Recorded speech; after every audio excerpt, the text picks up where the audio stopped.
Bonjour à tous et bienvenue dans cette vidéo qui est destinée aux élèves de troisième année collégiale autour de la leçon les actions mécaniques, notion de force.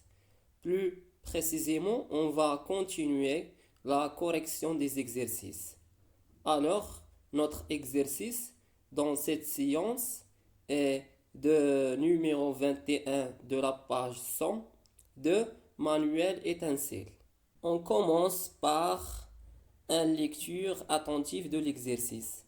Malika a placé deux aimants A et B sur deux chariots mobiles. Voir la figure, il y a un aimant A sur le chariot en gauche de l'écran et il y a un aimant B sur le chariot de droite.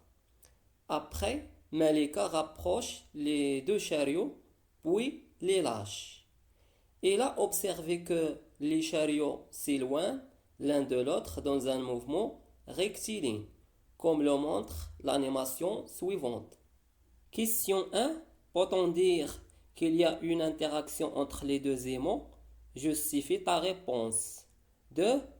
S'agit-il d'une interaction de contact ou à distance? 3. Représente la force exercée par les mots A sur les mots B sans souci d'échelle. Question 1. Peut-on dire qu'il y a une interaction entre les deux aimants? Justifie ta réponse. Oui, il y a une interaction entre les deux aimants car lorsque Malika rapproche les deux chariots, puis les lâche, les chariots s'éloignent l'un de l'autre dans un mouvement rectiligne.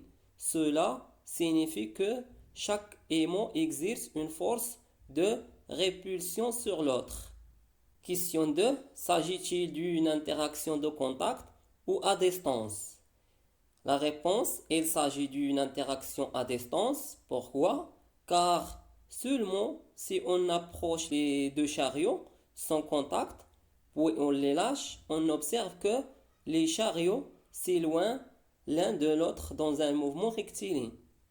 Question 3. Représente la force exercée par les mots A sur les mots B sans souci ou sans problème d'échelle.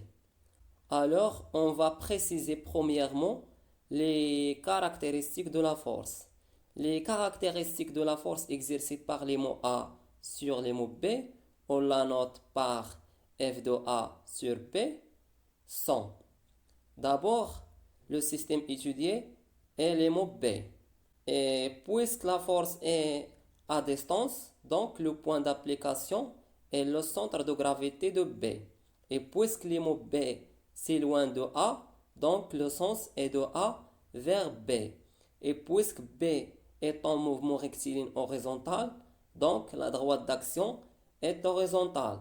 Et pour l'intensité de la force n'a pas d'importance dans l'exercice. Alors, d'après ces informations, on peut tracer ou bien représenter le vecteur force F de A sur B, comme vous voyez dans la figure en vert.